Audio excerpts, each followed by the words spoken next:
பிரியமானவர்களே, இயேசு கிறிஸ்துவின் நாமத்தில் உங்களுக்கு எங்கள் அன்பின் வாழ்த்துக்கள். ஒவ்வொருடைய குடும்பத்திலும் வாழ்க்கையிலே பிரச்சனை, போராட்ட, நெருக்கங்கள் வரலாம். என் ஆண்டவர் சொன்னது, உலகத்திலும் உபத்திரம் உண்டு, ஆனாலும் திடன் கொள்ளுங்கள். இந்த கண்டெல்லாம் பயந்துராதுங்க, சோர்ந்து போகாதுங்க. இதெல்லாம் நம்ம கடந்து செல்ல வேண்டிய ஒரு பாதை. அதுவும் நாம் இப்பொழுது கடைசி காலத்தில் வந்துவிட்டோம். ஆண்டவர் சொன்ன கடைசி கால அடையாளங்கள் நம்மை சுற்றிலும் துரிதமாய் நிறைவேறி கொண்டிருக்கிறது. அப்போ இந்த கடைசி காலத்தில் சாத்தானுடைய தாக்குதலும் கொடிதாக இருக்கும். ஏனென்றால் அவனுக்கு கொஞ்ச காலம் மாத்திரம் உண்டென்று அறிந்து கோபத்தோடு உங்கள் மத்தியில் இறங்கி இருக்கிறான் என்று வெளிப்படுத்தின விசேஷம் 12ஆம் அதிகாரம் 12ஆம் வசனத்தில் வாசிக்கிறோம். அவனுக்கு இன்னும் கொஞ்ச காலம்தானே, தெரிஞ்ச உடனே ரொம்ப கோபத்தோடு செயல்படுகிறான். ஆனால் அவனுடைய கோபம் நம்மளை ஒன்றும் பண்ண முடியாது. நம்ம கூட இருக்கிறவர் பெரியவர். விசுவாசத்தை காத்து கொள்ளுங்க. ஆண்டோரோடு உள்ள ஐக்கியத்தை நல்லா பலப்படுத்தி கொள்ளுங்க. வேத வசனத்தை வாசிக்கிறது, தியானிக்கிறதுல கவனமாக இருங்க. உங்களை சுற்றிலும் ஆண்டவருடைய இரத்தத்தின் வேலி அமைக்கப்பட கருத்தாக ஜெபம் பண்ணுங்க. நீங்கள் எப்பவும் விழிப்பாக தேவ பிரசன்னத்தோடு இருக்கணும். அதான் ரொம்ப முக்கியம். சரி, நீங்கள் எந்த தேசத்திலிருந்து இந்த நிகழ்ச்சியை பார்த்து கொண்டிருந்தாலும் ஆண்டவருடைய கண்கள் உங்களை விசேஷமாய் நோக்கி பார்க்கிறது. நீங்கள் ஒவ்வொருவரும் இயேசுவுக்கு ரொம்ப முக்கியம். ஒவ்வொரு குடும்பமும் இயேசுவுக்கு முக்கியம். நிறைய பாஸ்டர்மார்கள், போதகர்கள், ஊழியர்கள், சுவிசேஷகர்கள், நீங்கள் கர்த்தருக்கு ஊழியம் செய்கிறவங்க, ஜெபக்குழு நடத்துகிறவங்க, சுவிசேஷம் அறிவிக்கிறவர்கள் என்று நிறைய பேர் இந்த நிகழ்ச்சியை தொடர்ந்து பார்த்து இந்த கடைசி கால சம்பவத்தை அறிந்து கொள்கிறீங்க. நீங்கள் ஒவ்வொருவரும் இயேசுவுக்கு ரொம்ப முக்கியம். ஏன் தெரியுமா? ஆண்டவருடைய ஒரு மாபெரும் திட்டம் கடைசி கால எழுப்புதல். அந்த எழுப்புதலை பற்றி யோவேல் 2:28 தீர்க்கதரிசனமாக சொல்லப்பட்டிருக்கிறாரு. அதைத்தான் அப்போஸ்தலர் 2:17 பேதுரு குறிப்பிடுகிறார். கடைசி நாட்களில் மாம்சமான யாவரும் இதன் ஆவியை ஊற்றுவேன். அதான் எழுப்புதல், outpouring of the Holy Spirit. இப்போ அதை ஆரம்பித்து விட்டார். அப்போ இது ரொம்ப முக்கியமான ஒரு காரியம் ஆண்டவர் இந்த உலகத்தில் செய்ய ஆரம்பித்திருக்கிறார். அது முழுமையாய் நிறைவேறுவதற்கு நம்ம எல்லாரையும் ஆண்டவர் எதிர்பார்க்கிறார். தேவன் தனித்து அதை செய்து முடிக்க முடியாது. மனிதர்களை கொண்டு தான் அதை செய்ய வேண்டும். அதனால தான் ஆண்டவர் உங்களையும் என்னை எதிர்பார்த்து நிற்கிறார். உங்கள் இலங்கை தேசத்தின் எழுப்புதலுக்கு நீங்கள் முக்கியமானவர்கள். மலேசியா தேசத்தின் எழுப்புதலுக்கு நீங்கள் முக்கியமானவர்கள். சிங்கப்பூர் தேச எழுப்புதலுக்கு நீங்கள் முக்கியம். அப்படி தான் மியான்மர் தேசம், அது மாதிரி மலேசியா, ஆஸ்திரேலியா, நியூசிலாந்து, வளைகுடா நாடுகள், நீங்கள் Netherland, Sweden, Denmark, England, America, Canada, Africa நாடுகள், கானா, நைஜீரியா, அங்கே இருந்தெல்லாம் பார்க்குறீங்களா? எந்த தேசத்திலிருந்து இந்த நிகழ்ச்சியில் பங்கு பெறுகிறீங்களோ உங்கள் தேசத்தில் இந்த கடைசி கால எழுப்புதல் பெரிய அளவில் வரப்போகிறது. அதற்கு நீங்கள் ஆண்டவருக்கு தேவை. உங்களை கொண்டு தான் அதை நிறைவேற்ற போகிறார். அப்போ இந்த கடைசி கால எழுப்புதலை பற்றி தான் ஆண்டவர் தெளிவாக பேசி வருகிறார். ஒரு 100 பேர் ரட்சிக்கப்பட்டாங்க, 1000 பேர் ரட்சிக்கப்பட்டாங்க, ஒரு 5000 பேர் ஞானஸ்தானம் எடுத்தாங்க. அதுக்காகத்தான் அந்த எழுப்புதலானா இல்லை. அதையும் தாண்டி வேறொரு பெரிய தேவனுடைய திட்டம் இருக்கிறது. இதெல்லாம் அந்த எழுப்புதலின் ஆரம்ப காலம். இதெல்லாம் நடக்கும். இப்படி தான் ஆண்டவர் பெருக பண்ணுவார். ஆனால் தேவனுடைய மனதில் இருக்கிற மாபெரும் திட்டம் முழு உலகத்தை ஆண்டவருக்கு சொந்தமாக்குவது. அதாவது தேவனுடைய ராஜ்யம் முழு உலகத்திலையும் வருவது, ஒவ்வொரு தேசத்திலும் கர்த்தருடைய ஆளுகை வருவது, ரட்சிக்கப்பட்டவர்களும் அவளுக்கு சொந்தமான சகலமும் ஆண்டவருடைய ஆளுகைக்குள்ளே கொண்டு வரப்படுவது. என்றால் இயேசு ராஜாவாக வெளிப்படும் போது, இந்த முழு உலகத்தை ஆண்டவரே, நீங்கள் எங்களுக்கு சிருஷ்டித்து கொடுத்த உலகம் சாத்தான் இடையில வஞ்சித்து எடுத்துக்கொண்டால், இப்போ நாங்கள் ஜெபித்து போராடி அதை மீட்டு எடுத்திருக்கிறோம் இயேசுவின் நாமத்தினால், அதை நாங்கள் உமக்கு சமர்ப்பிக்கிறோம் என்று சொல்லும்படியான ஒரு காரியம். இதுதான் கடைசி கால எழுப்புதலுடைய முக்கியமான ஒரு நிகழ்வு. அதனால் அதற்கு நம்ம எந்த அளவுக்கு ஜெபிக்கணும்? அறியாமையை தான் சாத்தான் பயன்படுத்துகிறான். இதை நீங்கள் தெரிந்து கொள்ளதான் இந்த காரியத்தை குறித்து இந்த வருஷத்தில் தேவன் தெளிவாக உங்களோடு பேசும்படி கட்டளையிட்டார். நீங்கள் தொடர்ந்து பார்த்து வர்றீங்க. ஒருவேளை இதுவரை நீங்கள் ஆரம்பத்தில் ஜனவரி முதல் வாரத்துலேருந்து பார்க்காம இருந்தால் நீங்கள் ஆன்லைனில் இருக்குது, திரும்ப பார்க்க ஆரம்பிங்க. பிகினிங்கிலிருந்து பாருங்கள். இந்த செய்திகளை திரும்ப திரும்ப நீங்கள் கேளுங்க. அப்போ தேவன் வைத்திருக்கிற எழுப்புதலின் மாபெரும் திட்டம், தெய்வ திட்டம் உங்களுக்கு விளங்கும். அதை வைத்து ஜெபம் பண்ணி நம்ம செயல்படணும். சரி, இதில் எல்லாருக்குமே பங்களிப்பு இருக்கிறது. பாஸ்டர்ஸுக்கு மட்டும் இல்லை, சுவிசேஷர்களுக்கு மட்டுமல்ல, தீர்க்கதரிசிகள், மொழி நேர ஊழியர்களுக்கு மட்டுமல்ல. நான் திரும்ப திரும்ப சொல்ல, நீங்கள் வியாபாரம் செய்தால் நீங்கள் எழுப்புதலுக்காய் தெரிந்து கொள்ளப்பட்டவங்க. கடைசி கால எழுப்புதலை உங்கள் பங்களிப்பை நீங்கள் செய்யணும். நீங்கள் டீச்சராக இருக்கலாம், ஸ்டூடெண்ட்டாக இருக்கலாம், விவசாயியாக இருக்கலாம், ஒரு ஆஃபீஸராக பேங்கில் வேலை செய்யலாம், ஸ்கூல் நடத்தலாம். நீங்கள் என்ன செய்து கொண்டு இருந்தாலும் சரி, என்னை எங்கேயும் போகிறது இல்லைங்க, என் குடும்பத்தை கவனிக்கிறேன், அப்பப்போ ஜெபம் பண்ணுவேன். நீங்களும் தான். எல்லாரையுமே இந்த கடைசி கால எழுப்புதல் திட்டத்தில் கர்த்தர் பயன்படுத்த ஒவ்வொருவருக்கும் வேலை வச்சிருக்கிறார். அதை நம்ம புரிந்து கொண்டு ஜெபித்து செயல்பட்டால் போதும். உடனே கர்த்தர் வேலை வச்சுருக்கார், நான் உடனே வேலையை விட்டுறணுமோ, இருக்கிற பிஸ்னஸை விட்டுறணுமோ? வேண்டாம். நீங்கள் உங்கள் வேலை செய்யுங்க, பிஸ்னஸை செய்யுங்க, விவசாயம் செய்யுங்க. அதுக்கு மத்தியில் தேவனுடைய ராஜ்யத்தை கொண்டு வர என்ன செய்யணும், அதுதான் ஆண்டவர் நம்மோடு பேசுகிறார். நீங்கள் விளங்கி கொண்டீங்கன்னா ஒவ்வொருத்தரும் நம்ம இணைந்து, நம்ம எல்லாரும் ஒரு மனமாக இணைந்து செயல்பட்டால் பாருங்கள், ஒரு பெரிய காரியம் நடக்க போகிறது. இன்றைக்கு காலையில் ஒரு வேத வசனம், இன்றைக்கு பகுதி நான் தியானித்த பகுதியில் ஆண்டவர் சொல்லியிருக்கிற இந்த காரியம் எனக்கு ரொம்ப ஆச்சரியமாக இருந்தது. நியாயாதிபதிகள் 5ஆம் அதிகாரத்தில் நீங்கள் வாசிக்கும்போது, 5ஆம் அதிகாரம் 2ஆம் வசனத்தில் நீங்கள் வாசித்தால், அங்கே தெபோராள் பாராக்கு காரியத்தில் அவங்க ஒரு பாடல் பாடும்போது கர்த்தர் 2வது வசனம், இஸ்ரவேலுக்காக நீதியை சரி கட்டினதின் நிமித்தமும் ஜனங்கள் மனப்பூர்வமாய் தங்களை ஒப்பு கொடுத்ததின் நிமித்தமும் அவரை ஸ்தோத்தரியுங்கள். ஜனங்கள் தேவ திட்டத்துக்கு மனப்பூர்வமாய் தங்களை ஒப்பு கொடுத்தார்கள்.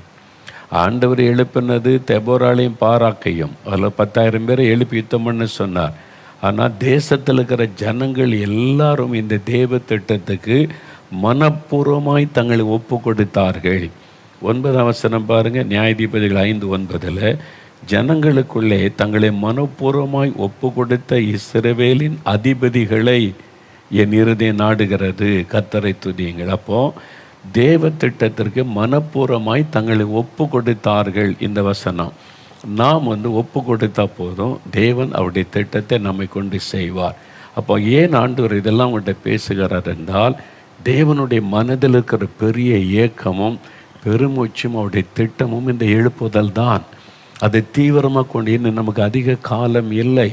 அதனால் நாம் எல்லாரும் மனப்பூர்வமாக, நீ என்ன இது கொண்டிருந்தாலும் இந்த எழுப்புதல் திட்டம் நிறைவேற என்னை ஒப்பு கொடுக்குற ஆண்டவரே, எனக்கு அது குறித்து சொல்லுங்கள், பேசுங்க, என்னை கொண்டு என்ன செய்ய விரும்புகிறீங்கன்னு ஒப்பு கொடுத்தா போதும். நீங்கள் இருக்கிற நிலைமையில ஒப்பு கொடுங்க. அதுக்கு தான் கர்த்தர் பேசுகிறார். தயவு செய்து நம்ம அப்பாவனுடைய உள்ளத்தை சந்தோஷப்படுத்துவதற்கு மனப்பூர்வமாக நம்ம ஒப்பு கொடுக்கணும். அவர் நம்முடைய தகப்பன், நமக்கு உயிரையே கொடுத்தவர். அவருடைய விருப்பத்தை நிறைவேற்ற நம்ம ஒப்பு கொடுத்தா ஆண்டவருடைய உள்ள மகிழ்ச்சி அடையும். அதுதான் இந்த வருஷத்தில் நம்ம எடுக்கிற தீர்மானமாக இருக்கணும். அப்போ இந்த எழுப்புதல் காலத்தில் என்ன நடக்கும்? எழுப்புதல் காலம் வந்துட்டுதா?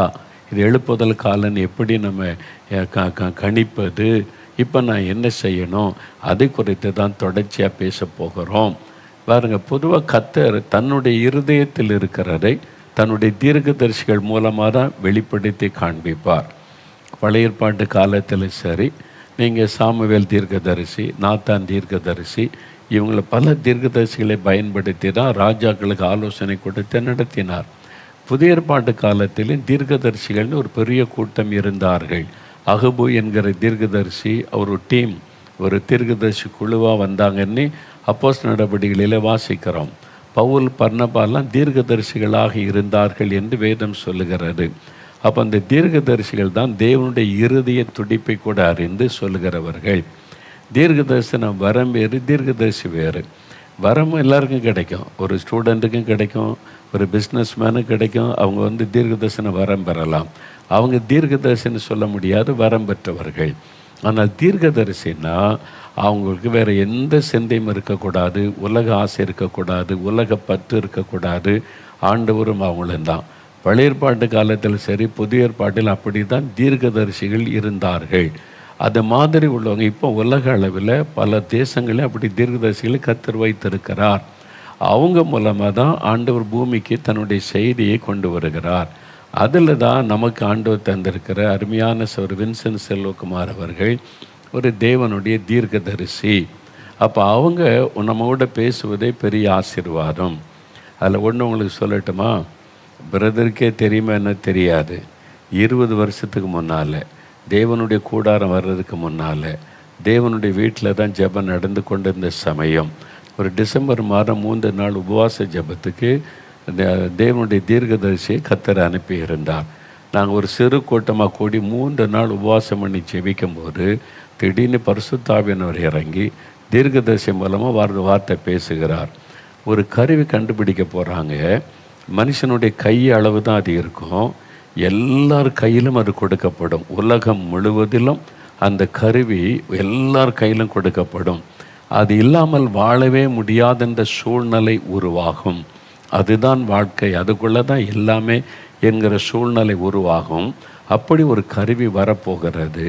அந்தி கிறிஸ்து அதை பயன்படுத்தி தான் தன்னுடைய கிரியைகளை தீவிரமாய் செய்வான் என்பதாய் தீர்க்க தரிசனமாய் வார்த்தை வெளிப்பட்டார். அதை ரெக்கார்ட் பண்ணியிருக்கிறோம், நாங்கள் டைப் பண்ணி வைத்திருக்கிறோம்.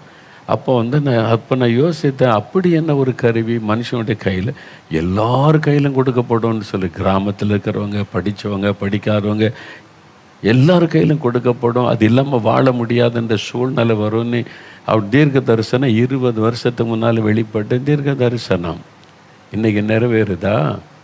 செல்ஃபோன் இல்லாத ஆளே கிடையாது. சின்ன பிள்ளைகள் முதற்கொண்டு எல்லார் கையிலும் கொடுக்கப்பட்டாச்சு. அதை வச்சு தான் கம்யூனிகேட் பண்ணுறாங்க. இதை வச்சு தான் சாத்தானே தன்னுடைய அந்த உபத்திரவ காலத்தில் அந்தி கிறிஸ்துவின் ஆட்சியில் செய்ய போகிறான்னு எல்லாமே சொல்லப்படுகிற சூழ்நிலை வந்து விட்டது. அப்போ இதை பற்றி அந்த மாதிரி ஒரு காரியம் நடக்க போகிறதே தெரியாத ஒரு காலத்தில் தீர்க்க தரிசனம் வெளிப்பட்டது. அது இன்றைக்கி நிறைவேறுகிறாரு. இந்த மாதிரி பல தீர்க்க தரிசனங்களை எனக்கு சொல்ல முடியும். இலங்கை தேசத்துக்கு போயிருந்த உபவாச ஜெபத்தில் ஆவியானவர் இறங்கி சொன்னார், நீங்கள் எதிர்பாராத விதத்தில் சீக்கிரத்தில் யுத்தம் முடிவடையும். ஆண்டவர் மார்ச் மாதம் சொன்னார், மே மாதம் யுத்தம் முடிவடைந்து விட்டார். அதுக்கு மேலே யுத்தம் வராது, இலங்கையில் எழுப்புதல் தான் வரும்னு சொன்னார். திரும்ப யுத்தம் வருன்ற பயப்படுத்தின நிறைய பேர் பேசினாங்க. ஒன்றுமில்லை, இப்போ எழுப்புதலுக்கான சூழ்நிலை தான் உண்டாகிருக்கிறாரு. இதே மாதிரி பல தேசங்களை குறித்து ஆண்டவர் பேசினது எனக்கு தெரியும். அதெல்லாம் நிறைவேறி கொண்டு வருகிறதை நான் கண்கூடாய் பார்க்கிறேன். அந்த எழுப்புதலை நான் அனுபவிக்கிறேன். அதனால தான் சொல்லுகிறேன், கர்த்தர் தன்னுடைய தீர்க்கதரிசி கொண்டு சொல்லுகிற வார்த்தையை தன்னுடைய இருதயத்தில் இருக்கிறதை தீர்க்கதரிசிகள் மூலமாய் நமக்கு தெரிவிக்கிறார். நாம் அதை விசுவாசித்து அதை நலமானதை நம்ம பிடித்து ஜெபித்து செயல்பட ஆரம்பிக்கும் போது தேவ திட்டம் பூரணமாய் நிறைவேறும். அதனால் கர்த்தர் தன்னுடைய தீர்க்கதரிசி இந்த நிகழ்ச்சிக்கு அனுப்பி நம்மோடு பல காரியத்தை தெளிவாய் பேசி கொண்டு வருகிறார். இதை சாதாரணமாக இது 2 ஊழியர் பேசுகிறாங்கன்னு எடுத்துக்கொள்ளாதங்க. தேவன் தன்னுடைய விருப்பத்தை தான் செய்ய போகிற காரியத்தை இங்கே வெளிப்படுத்தி கொண்டிருக்கிறார். அதில் நம்முடைய பங்கை குறித்து நம்மோடு பேசுகிறார். அதற்கு அர்ப்பணித்து நம்ம ஒரு மனமாய் ஒப்பு கொடுத்துட்டா நம்மை கொண்டு தேவன் அதை செய்து முடிப்பார். அதனால் தயவு செய்து இதை இன்னொரு பிரசங்கமாக கூறி ஒரு நிகழ்ச்சியாக பார்க்காதபடி கர்த்தர் என்னோடு பேசுகிற விஷயம் என்று ஒவ்வொருவரும் நீங்கள் அதை எடுத்துக்கொண்டு நம்ம எல்லாம் ஒரு மனமாக அர்ப்பணித்து செயல்பட்டால் மாபெரும் மாற்றத்தை இந்த வருஷத்திலேயே நம்ம பார்ப்போம். இந்த வருஷத்தின் ஆரம்பத்திலே ஏன் கர்த்தர் பேசுகிறார்? இந்த வருஷத்திலிருந்து எழுப்புதலுக்கான மாபெரும் தெய்வ திட்டங்கள் உலக அளவில் நிறைவேறப் போகிறது. அதில் நமக்கு ஒரு பங்கை தேவன் தந்திருக்கிறார். அந்த ஒரு உணர்வோட இது ஒரு செய்தி என்று கேட்காதபடி பரலோகத்திலிருந்து எனக்கு தனிப்பட்ட முறையில் வருகிற செய்தி, என்னை குறித்து கர்த்தர் பேசுகிறார், நான் இந்த எழுப்புதல் திட்டத்தில் என்ன செய்ய வேண்டும் என்று விருப்பத்தை தெரிவிக்கிறார் என்ற சிந்தையோடு நீங்கள் இதை பார்த்து உங்களை அர்ப்பணித்து கொண்டால், நாம் எல்லாரும் ஒன்று சேர்ந்து ஒரு மனமாய் நின்றால் மாபெரும் எழுப்புதலை தெய்வத்திட்ட நிறைவேறுவதை காண்போம். அதனால் தயவுசெய்த நிகழ்ச்சியை கவனமாய் பாருங்கள். உங்கள் எல்லாருடைய சார்பாக தேவ மனிதர் அவர்களை அன்போடு நான் வரவேற்கிறேன். பிரதருக்கு ஸ்தோத்திரம், பிரதர் ஸ்தோத்திரம். மறுபடியும் நீங்கள் மக்களோட பேச வந்திருக்கிற பெரிய சந்தோஷம். ஆண்டவருக்கு ஸ்தோத்திரம். கடந்த கால நேரங்களில் நீங்கள் நிறைய கடைசி காலத்துக்கான எழுப்புதல் திட்டத்தை தெளிவுபடுத்தினீங்க. இன்னும் தொடர்ச்சியான பல காரியங்கள் நம்ம இதுக்கு முன்னால் சந்தித்து கொண்ட போது இந்த நிகழ்ச்சியில் இந்த எழுப்புதல் காலத்துக்கு நம்ம எப்படி ஆயத்தமாகணும், எழுப்புதல் காலத்தில் எப்படி ஜெபம் பண்ணணும். ஏன்னா அது தேவனுக்கு அடுத்த காரியங்களின் ஆயத்தங்கள் மோஸ்ட்லி ஒரு 90% ஜெபத்தை அடித்தளமாக வச்சு தான் செய்யப்படுது. எந்த ஒரு காரியத்தை செய்தாலுமே ஜெபம் பண்ணி தான் அதுக்கப்புறம் செய்கிறாங்க. அப்போ அந்த மாதிரி ஒரு எழுப்புதலுக்கு பின்னணியில், எழுப்புதல் காலத்தில் அதுக்கு நம்ம எப்படி ஜெபம் பண்ணணும் அப்படின்னு நம்ம பேசுவோம் அப்படின்னு சொல்லி முடிச்சிருந்தோம். ஆமாம். அப்போ அதை குறித்த சில காரியங்கள் நம்ம பார்த்துட்டோம்னா, அது எழுப்புதலுக்காக என்னென்ன காரியங்கள் ஜெபம் பண்ணணும் அப்படின்னு முதல்ல பார்த்துருவோம். அதுக்கப்புறம் எப்படி ஜெபம் பண்ணணும் ஓகே அப்படிங்கிறத முதல்ல பார்த்துருவோம். முதல்ல ஜெபிக்க வேண்டிய காரியங்கள் என்னென்னா, எழுப்புதல் காலம் வருவதுக்கு முன்னால் பண்ணுற ஜெபம்னு ஒன்று இருக்குது. எழுப்புதல் காலம் வந்த பிறகு அந்த எழுப்புதல் நடந்துக்கிட்டு இருக்கும்ல, அப்போது உள்ள பீரியடில் எப்படி ஜெபம் பண்ணணும். எழுப்புதல் காலம் அதில் எழுப்பப்பட்ட ஒரு தலைமுறை அவங்க இப்போ செயல்பட துவங்குவாங்க. முதல்ல அவங்க செயல்பட துவங்கும் போது அப்போ பண்ண வேண்டிய ஜெபங்கள் அப்படின்னு 3 காரியம், அதை 3ஆக பிரிச்சுக்கிறலாம் நம்ம. ஓகே. அப்போ 3 காரியத்தில் முதல்ல இப்போ நம்ம பார்க்குறது எழுப்புதல் வருவதற்கு முன்னால் நம்ம என்னென்ன ஆயத்தப்படணும். ஒரு எழுப்புதல் வருவது மாத்திரம் பெருசு இல்லை, அந்த வந்த எழுப்புதல் முழு பலனை கொடுக்கணும். வந்த எழுப்புதல் எந்த இடத்துலையும் டைவர்ட் ஆகிராமல் அது நிரந்தரமாக நிலைவரமாக அந்த எழுப்புதல் நகர்த்தப்படணும். கர்த்தருடைய சித்தம் நிறைவேறுகிற வரைக்கும் அந்த எழுப்புதல் சரியாக போகணும். 3வது எழுப்புதலில் கர்த்தர் செய்ய நினைச்ச காரியங்கள் முழுமையாக நிறைவேற்றப்படணும். சும்மா அறகுறையாக செய்யப்படாமல் இந்த மாதிரி இல்லாமல் முழுசாக என்ன சொல்கிறாங்களோ அது அப்படியே, இந்த எழுப்புதலில் எனக்கு இதுதான் வேணும் அப்படின்னு கர்த்தர் சொல்கிறாரு. அப்போ இந்த எழுப்புதலில் தேசங்கள் உலகம் எனக்கு வேணும்னு சொல்லும்போது நம்ம இந்த எழுப்புதல் வச்சு சபையை கட்டுறதை பற்றி யோசிக்கக்கூடாது. ஓகே. சபையும் எழுப்புதலும் சேர்ந்து, எழுப்பப்பட்ட ஜனங்களும் சேர்ந்து அந்த தேவனுடைய சித்தத்தை தான் இது பண்ணணும். ஏன்னா பொதுவாகவே தேவனுடைய நடத்திப்பில் நம்ம போகும்போது சில இடங்கள் வரும்போது நமக்கு திருப்தியான ஒரு ஜோன் வரும். நம்ம நடந்து போகும்போது தேவ சித்தத்தை கம்ஃபர்ட் ஜோன் சொல்லுவாங்கல்ல, அது மாதிரி நமக்கு ஒரு திருப்தியான ஒரு ஜோன் வரும். அது வரும்போது என்ன செய்வாங்கன்னா, நிறைய பேர் அங்கே தங்கிடுவாங்க. அதுக்கு ஒரு உதாரணம் சொல்லணும்னா, இஸ்ரவேல் ஜனங்கள் கானானை நோக்கி போகிறாங்க. கர்த்தர் சொன்ன இலக்கு கானான் தேசம். ஆனால் அவங்க இடையில வரும்போதே ரூபன் கோத்திரத்தார் தங்களுக்கு ஆடுகள் மிகுதியாக இருக்கிறதுனால ஒரு லேண்டை பார்த்துட்டு உடனே அவங்க மோசேட்ட சொல்கிறாங்க, எங்களுக்கு ஆடுகள் மிகுதியாக இருக்குது, இந்த இடமும் ஆடு மேய்ச்சலுக்கு நல்ல இடமா இருக்குது, அதனால நாங்கள் இங்கே தங்கிக்கிறோம், நீங்கள் போங்க கானானுக்கு போங்க. கானானுக்கு போய் அங்கே உங்களுக்கு ஏதாவது யுத்தம் சண்டை பிரச்சனைன்னு சொன்னால் எங்களுக்கு தகவல் கொடுத்தா நாங்கள் வர்றோம், மற்றபடி நாங்கள் இங்கே தங்கிக்கிறோம் அப்படின்னு சொல்லுவாங்க. அப்போ அந்த ஒரு காட்சியை நம்ம மனசில் வச்சோம்னா இது அவங்களுக்கு மாத்திரம் இல்லை, எல்லாருக்குமே வரும். அப்போ எனக்கு கர்த்தர் ஒரு இலக்கை நியமிச்சிருப்பார். அந்த இலக்கை அடைகிறதுக்கு முன்னால் நான் அந்த இலக்குக்கு முன்னாலேயே ஒரு திருப்தி அடைகிற மாதிரி ஒரு மாய நிலம் ஒன்று நம்ம கண்ணுக்கு அது தோன்றும். வந்த உடனே என்ன செய்வாங்கன்னா, செட்டில் ஆயிடுவாங்க அந்த இடத்துல. அதுக்கப்புறம் நகரமாக நிறைய பேர் அந்த வார்த்தை இப்போ பேசுகிறாங்க, ஊழியர் செய்கிறவங்களே, நான் செட்டில் ஆகணும்ல. அப்போ இந்த வார்த்தை ஊழியர்களுக்கு அவசியமில்லாத ஒரு வார்த்தை, சாத்தானுடைய தந்திரம். ஆமாம். இப்போ எங்களுக்கு ஆண்டு ஆரம்பத்தில் ஒரு இடம் இல்லாமல் இருந்துச்சு. அப்புறம் ஆண்டு இடம் கொடுத்து தேவனுடைய வீடு கட்டினோம். இது போதும், செட்டில் ஆகிற மனநிலை வந்துட்டு ஆண்டவர் அடுத்த ஸ்டெப் போன்றாரு. எனக்கு விருப்பம் இல்லை, அது கஷ்டம் ஆண்டவரே. இப்போ இதான் நல்லா எங்களுக்கு இருக்குதில்ல, இவ்வளோ ஜனங்க வர்றாங்க, ஜெபத்தை நடத்துகிறோம், ஜெபிக்கிறாங்க, மிஷனரி அனுப்புகிறோம், நீங்கள் சொன்னபடி செய்கிறோம், இது போதும், அவ்வளோதான். அப்போ ஆண்டவர் சொல்கிறார், இல்லை அடுத்த ஸ்டெப்போ இன்னும் 50,000 பேர் கூடி ஜெபிக்கணும் இந்த பெரிய எழுப்புதல் காலத்துக்கு. நீ எனக்கு விருப்பம், நான் முடியாதுன்னு ஆண்டோட கொஞ்ச நாள் போராடிக்கிட்டே இருந்தேன். சரி. ஏன்னா அதில் போனால் கட்டடம் அது இது நிறைய சிரமம், பண தேவை இருக்கும், அதுக்கெல்லாம் என்ன பண்ணுறது, பல கொஸ்டின்ஸு. இது சேஃப் ஆகிட்டோம். இப்போ ஜனங்க வர்றாங்க, இவ்வளோ நாள் பட்ட கஷ்டத்துக்கு இப்போ இது ரெகுலராக போதும், ஊழியத்துக்கு தேவையானது வருது, ஊழியம் செஞ்சுக்கிட்டே இருக்கிறோம் அப்படின்னு இருந்தது. ஒரு கம்ஃபர்ட் ஜோன். அந்த சோதனை வந்தது. அப்போ ஆண்டவர் இல்லை, நான் இதோட அடுத்த திட்டத்துக்கு உனக்கு கொண்டு போகணும், இந்த எழுப்புதல் உலகெல்லாம் நீங்கள் கொண்டு போகணுமே, அப்போ சுவிசேஷம் உலகெல்லாம் அறிவிக்கப்படணுமே, இந்தியா முழுவதும் சுவிசேஷம் போடணுமே, அப்போ இன்னும் ஜெபிக்கிற மக்கள் அதிகம் வரணும், தேவனுடைய கூடாரம் கட்டப்படணும். அப்படின்போது ரொம்ப நாள் போராட்டம். ஆமாம் ஆமாம், அது வரதான் செய்யும். அப்போ ஆண்டவர் வந்து இந்த இடத்த இலவசமாக கொடுத்தாரு. இந்த தேவனுடைய கூடா இருக்கிற இடத்த ஒருத்தர் இலவசம் வாங்கி கொடுத்துட்டு கர்த்தர் சொன்னார், இடம் தந்துட்டேன்ல, நான் சொல்கிற மாதிரி பிளான் பண்ணி செய்ய அப்படின்னு ஒரு என்ன புஷ் பண்ணி தான் கொண்டு வந்தார். இல்லை, நாம் இன்றைக்குமே நம்ம வந்து ப்ராக்டிக்கலாக நம்ம மினிஸ்ட்ரியை பார்க்கும்போது இப்போ நினச்சா கூட நீங்கள் வந்து எந்த ஊழியம் செய்யாமல் இருந்த இடத்துலேருந்தே ஊழியம் செய்ய முடியும். இங்கேயே ஆட்கள் வந்துட்டு இருப்பாங்க, போவாங்க. ஆனால் கர்த்தர் நமக்கு என்ன இலக்கை நியமிச்சாரோ அந்த இலக்கை நோக்கி நான் பின்தொடர்கிறேங்கிறதுனால நல்லா உங்களுடைய லைஃப்பை நம்ம எடுத்து பார்த்தா ஒரு மாதத்துலேயோ அல்லது ஒரு வருஷத்துலேயோ மேக்சிமம் நீங்கள் ஒரு 20 நாள் இங்கே தங்கினாலே பெரிய முடியுது. மற்றபடியெல்லாம் ஒவ்வொரு நேரமும் இந்த தேசத்துக்கு போ, அங்கே போ, அந்த ஜனங்களை சந்தி அப்படின்னு அனுப்புகிறாங்க. அப்போ நமக்கும் வந்து என்னென்னா ஒரு இடத்துல கொஞ்சம் இருந்தால் ஓய்வு எடுத்தா நல்லா இருக்குமே. அந்த பிரச்சனை வந்தது, அந்த ஆண்டவரை தாண்டி கொண்டு வர கிருபை கொடுத்துட்டார். அதை தாண்டி போனோம், ஆண்டோடைய விருப்பத்தை நிறைவேற்றணும் அப்படின்ற நிலைமைக்கு வந்துட்டோம். நீங்கள் சொன்ன மாதிரி நிறைய சபைகள், நிறைய ஊழியங்கள் ஒரு லெவல் வந்து கம்ஃபர்ட் ஜோனுக்கு வந்த உடனே நின்னுறதுனால தேவனுடைய அடுத்த திட்டம் நிறைவேற முடியல. இப்போ இந்த ஆபத்து எப்படி இந்த எழுப்புதல் காலத்தில் வரும்னா, இப்போ எழுப்புதல் காலத்தில் சபைகளும் ஊழியங்களும் நம்ம இதுக்கு முன்னால் பேசின மாதிரி பெருகும், நல்ல ஒரு செழிப்பாக வந்து பெருகும். சும்மா அதிகமாக வந்து எண்ணிக்கையில் பெருகிறத விட ஒவ்வொரு சபையுமே வந்து செழிப்பாக பெருகும். அப்போ அந்த நேரத்தில் எல்லாருமே இந்த கம்ஃபர்ட் ஜோனுங்கிற இடத்த தாண்டி போகிற மனநிலை அவங்களுக்கு இருக்கணும்.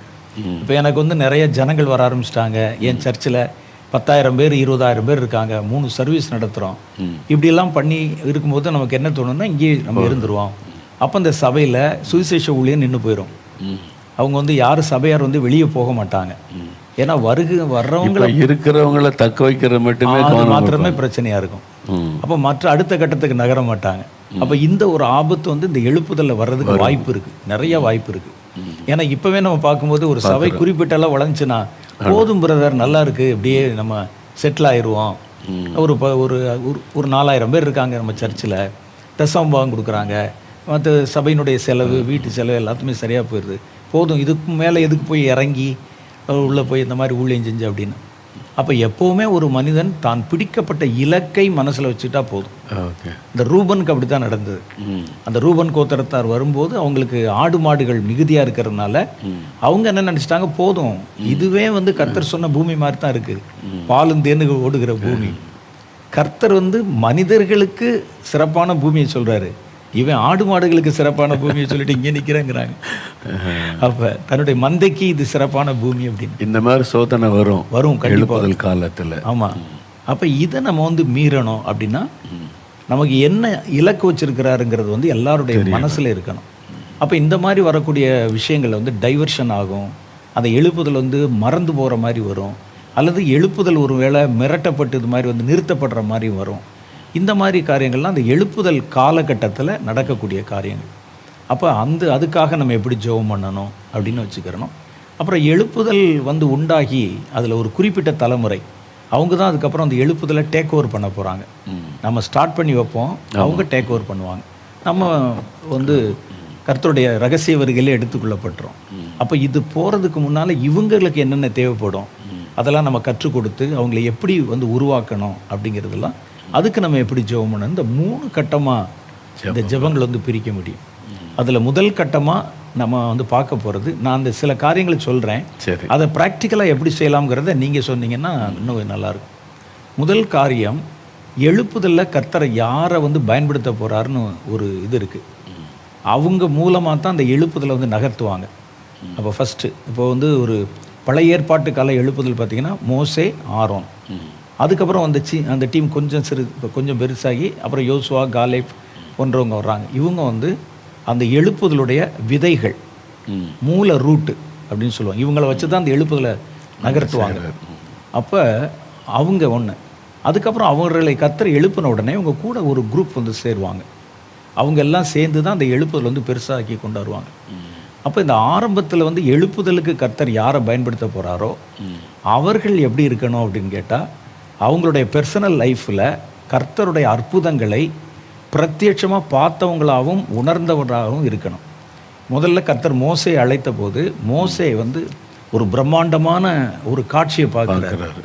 அது பார்த்தா தான் நீங்கள் தொடர்ந்து அந்த எழுப்புதலில் ஓட முடியும். அவரோட பார்த்து அவர்கிட்ட பெர்சனலாக பேசி ஒரு அற்புதத்தை அவர் கை மூலமே செய்ய வச்சு அவருக்கு அந்த அற்புதத்தை செய்யக்கூடிய காரியத்தை கற்றுக் கொடுத்து இதெல்லாம் கர்த்தர் வந்து அவருக்கு செய்கிறாரு.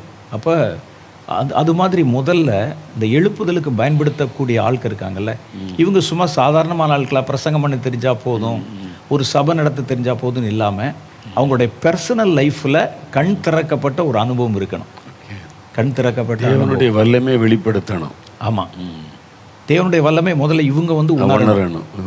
அதில் அப்போஸ்தலர் புஸ்தகத்திலுமே பார்த்தீங்கன்னா அப்போஸ்தலர் 1வது அதிகாரத்தில் சொல்லும்போது அந்த முதல்ல எழுப்புதலுக்கு இப்போ யாரை பயன்படுத்த போகிறாங்க அப்படின்னா 12 அப்போஸ்தலர்களும் அது மொத்தமாக சேர்த்து ஒரு 120 சீஷர்கள் இருக்காங்க. அப்போ அந்த அப்போஸ்தலர்களை தான் முதல்ல பயன்படுத்துகிறாரு. அவங்களுக்கு என்ன செய்கிறாருன்னா அப்போஸ்தலர் 1:3 அவர் பாடுபட்டு 40 நாள் அளவும் அப்போஸ்தலருக்கு தரிசனமாகி தேவனுடைய ராஜ்யத்துக்குரியவைகளை அவர்களுடனே பேசி அநேகம் தெளிவான திருஷ்டாந்தங்களினாலே அவர்களுக்கு தம்மை உயிரோடு இருக்கிறவராக காண்பித்தார். அப்போ முதல் அற்புதம் நமக்குள்ள நடக்கணும். யாரை கர்த்தர் வந்து எழுப்பியிருக்காரோ, மோசையினுடைய வாழ்க்கையில் பார்த்தீங்கன்னா மோசைக்கு வந்து பர்சனலாக ஒரு அற்புதம், தேவனோட கூட ஒரு தொடர்பு வந்து இருந்தது. இது இல்லாமல் நம்ம இந்த அற்புதத்தை இந்த எழுப்புதலை பிறப்பிக்க நினைச்சா நம்ம இடையிலே வந்து தளர்ந்துருவோம், நம்முடைய விசுவாசம் குறைஞ்சிரும். இப்போ முதல்ல நம்முடைய கண்களை கர்த்தர் திறக்க விரும்புகிறார். அப்போ வந்து பர்சனலாக காரியங்களை கர்த்தரே பேச விரும்புகிறார். என்னென்ன மாதிரி காரியங்கள் அப்படிங்கிறத கர்த்தர் வந்து பேச விரும்புகிறார். இது தேவன் வந்து எழுப்புதலில் பயன்படுத்தக்கூடிய, எப்போவுமே பயன்படுத்தக்கூடிய ஒரு மாடல். அதில் செய்வாங்க. அப்போ இவர்கள் வந்து முதல்ல அற்புதம் நமக்குள்ளே நடக்கணும். அது மாதிரி புதிய ஏற்பாட்டில் பவுலுக்கு தரிசனம் முதல் அற்புதம் அவருக்குள்ளே நடக்குது. ஆண்டவரை தரிசித்தேன், குரலை கேட்டேன், அதில் தான் உறுதியாக நிற்கிறாரு.